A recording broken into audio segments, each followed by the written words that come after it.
Hi there, it's Paulie here. So the Sons of Fun at Stellar Gamer sent me some of their games. So, caveat, this has been sent to me, but I love this guy's stuff, so thank you, Stellar Gamer. They've done a cute little thing called Quantum Starfarer, and there is a setting that goes kind of with Quantum Starfarer. You can play Quantum Starfarer without it. Now, normally I don't kind of do just settings, but these two are intertwined. So, this is the setting right here. So Soalr Sagas, but you will need to download Quantum Starfarers to go with it, which will cost you the princely sum of about $1. Quantum Starfarers, it is a very cool little system. Snoots approved. So, how it works.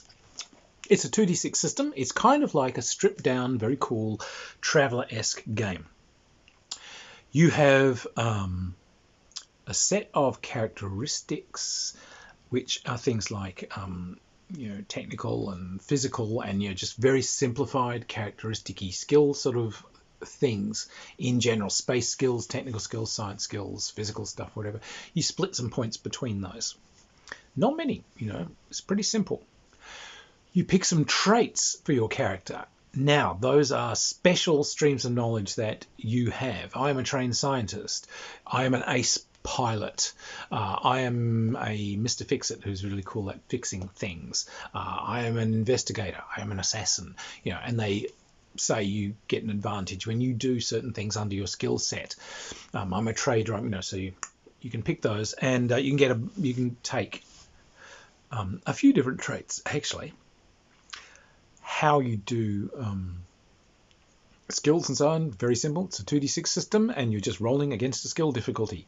And you add in points for if it falls within like your characteristic boundaries. I'm trying a physical thing, I add my physical to it. I'm trying a mental thing, I add my mental thing to it. Pretty simple. There is a whole set of psionics rules in this, if you have psionic powers and so on. And again, you're doing mental rolls to overcome people's power, and there are a series of different powers to pick from. Little combat system in there, you're rolling to hit, and etc. It's taking damage off your... you have basically a sort of initially a kind of a stun level that comes off you. When that's gone, you start losing lifeblood. When you lose lifeblood, you are dead. Weapons do variable damage, and you've got different sorts of protection. There's a whole Starship combat system in there. It's got absolutely everything you need. There is a skill improvement experience system. As you go up in experience, you can gain in those characteristic trait points. You can gain more of those, or you can pick up more traits. So, character improvement, all locked in there. There is also a little system of hero points. Everyone starts a session with 2 of these hero points, and as you do skill rolls, if you get an 8 or more and you beat the minimum requirement by at least 6 points, a hero point is gained that goes into a pool for the whole adventure party to use, and you can draw on those hero points during play. You can either use those to do a re-roll on your own dice, or make the umpire re-roll his dice. So if you have a vital task and you screw it up, you can use the hero point to do a re-roll. Or, you come around the corner and, someone unloads their super Gyfraxian laser pistol straight down your esophagus and kills you because they've rolled maximum damage and maximum hit. You can trash those points in and get them to do a re-roll, and hopefully you'll survive. So, there's a little get-out-of-jail-free card built in. So, really simple system designed to just get you playing, and but fun and robust, and it's everything you need. It really is. It's just simply a good role-playing system. So Soalr Sagas, what Soalr Sagas does is this is designed to go with that system. So it's not in this book, but frankly, the game system's only about 8 pages long. So, download it for $1. So this is kind of an Andre Norton sort of 1950s vision of the solar system style setting. So, as you can see, tubular vertically launched rockets with fins, the way God and Robert Heinlein surely intended, and a solar system that's full of inhabited planets, because at that phase, everyone just, well, someone's got to be living on Ganymede, someone's got to be living on Mercury, someone's got to be living on Venus. Really? Yep, absolutely. All right, fair enough. So instead of going interstellar distances, and everything, your ships are, traveling planet to planet, and they've got lists of ships and how to build ships and so on in here. And this has just set up quite a nice little universe. So it's got each inhabited area is all detailed out. So there's Earth with its technology and politics. There's the Moon, because there are Selenites and they suck. They're really rather hostile, unpleasant creatures, but there's some politics there, because some of them have contacted Earth, and they've actually helped us with our technology. That's where we got the fusion drive that has let us join solar society with our own ships and so on. But other Selenites want to come and reclaim those people, and there's a separatist movement on Earth that doesn't want us dealing with no damn aliens. They want us to just stay quietly on Earth, and some of them are scheming to get into government, and others are trying to be terrorists and blow shit up. So there's political stuff and adventure engagement in each description, as well as lots of little information scattered on cool products and cool things you can buy. So there's creatures on Mercury, and there's some that kind of again, the Adventure Seed, there is some really cool kind of creatures that live pretty much in the underground areas and so on, and they're not seen as brilliantly smart, so they're being exploited as miners and so on. The moment I read that, you could see they've got how to do those characters. You want to be a freedom fighter for those guys. You want to be one of them and, overthrow this evil corporation and free your people. There's also these little fairy-like beings that are living in the twilight areas up above, where the hot and cold areas meet in the Terminator and so on, and they're kind of interesting. They've got a whole series of mysteries. No spoilers here. But again, you want to get involved. Venus, kind of cool. It is, of course, cloudy and all this sort of jazz, and some people have set up, there's been several attempts to set up different colonies here, and some worked and some haven't, and some of these locals are complete assholes, but there are some local creatures living there, Venusians, and they are fairly primitive technology. They've got like 6 limbs and big compound eyes, and they see really well in the fog, and they are kind of just starting to learn and help humans, and but there are some very important compounds and very important things here, but there's some really unpleasant creatures out there in the jungles and swamps, and Venusian manticores and so on are a real problem, so you could see this is a place where you can be hired to explore.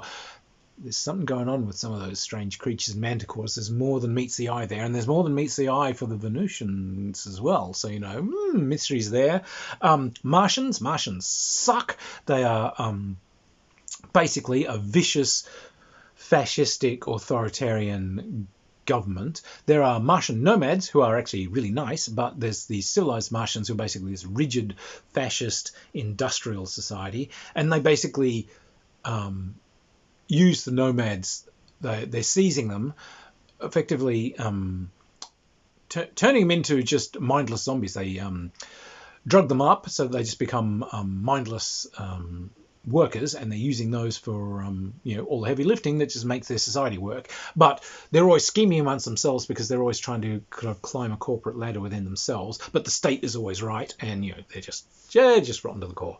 So they're kind of like a authoritarian, vicious bad guy for the whole scenario. They've got higher technology than most others have, and they're the ones that are always coming there to kind of claim they've had a claim on this area first, or they're claiming this bit of space, and so you're always at odds with these bastards.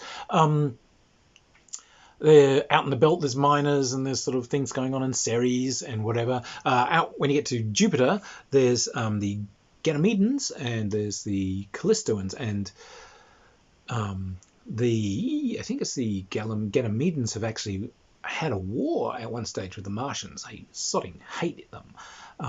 And so the Ganymedans are sort of blue-skinned humanoids with red hair, and sometimes they've got little red freckles.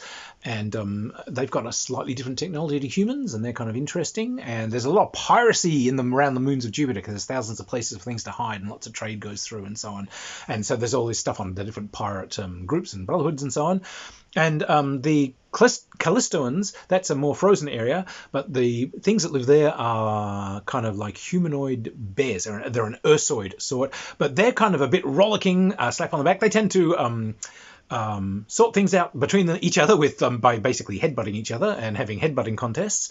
And there are rules in there for headbutting contests, but often these guys, there were, due to various wars in the area, a lot of the Ganymedan, the Ganymedan population has lost a lot of its males, so there are lots of kind of blue-skinned females, but not many males, and often some of them might look at hijacking male humans if they come by, because they just they just want them. But you can get Callistoans and Callistoan pirates and so on, these rollicking bears, and their females are dominant, I think. So they tend to be very slap on the back. Here, join my pirate crew. Hey, I'll join your crew, but but we're going to be doing parties every night. Oh, you guys don't mind if I turn the air conditioning down to about -20 Celsius, do you? Like, stop that. And tons of places to explore. So they made a very lively universe. Tons of places to explore. Space pirates. Annoying industrial space fascists. Interesting mysteries on Venus, potential fight for freedom going on fight for freedom on Venus, potential, run that back. Hello, so they made a really lively universe. They've got like potential freedom fighting going on Mercury, interesting mysteries in places like Venus, potential kind of terrorism, political brawls, and weird stuff going on with maybe protecting the Selenites that all want to be friendly versus the Selenites that don't, or getting on to the moon to find out, what's actually going on, and so on. All that's happening around Earth. Slap on the back Callistoans, cool Ganymedans, but there might be some problems there. So everywhere has its adventure seeds, and it remains, bubble helmet, laser pistol in one hand, your finned rocket behind you, and we're here exploring Titan, and there's something sinister moving in the mist. But that's all right. Somewhere we've got to find where these amazing psychic flame gems come from, because if we can run these psychic flame gems out to the Martian nomads, they might be able to help overthrow their oppressors. It's that kind of universe. Two-fisted 1950 style space adventure. Fantastic bit of work. So, a good, simple games system grafted to a cool two-fisted 1950s finned rocket ship setting. What could be more fun? Hats off to the gang. Thank you very much for sending me those. They are great game. Great to have a look at. Really glad to be able to review them. So anyway, everyone, do take a look at these ones. I think this is a good space game. I really do. If you like the reviews, please, hit the like button and subscribe, and try and find me on Patreon and consider supporting the channel. And I will keep doing the reviews. Keep gaming. Keep being great ambassadors for gaming. And I will hopefully see you guys at the gaming table sometime. Cheers, everyone. Bye.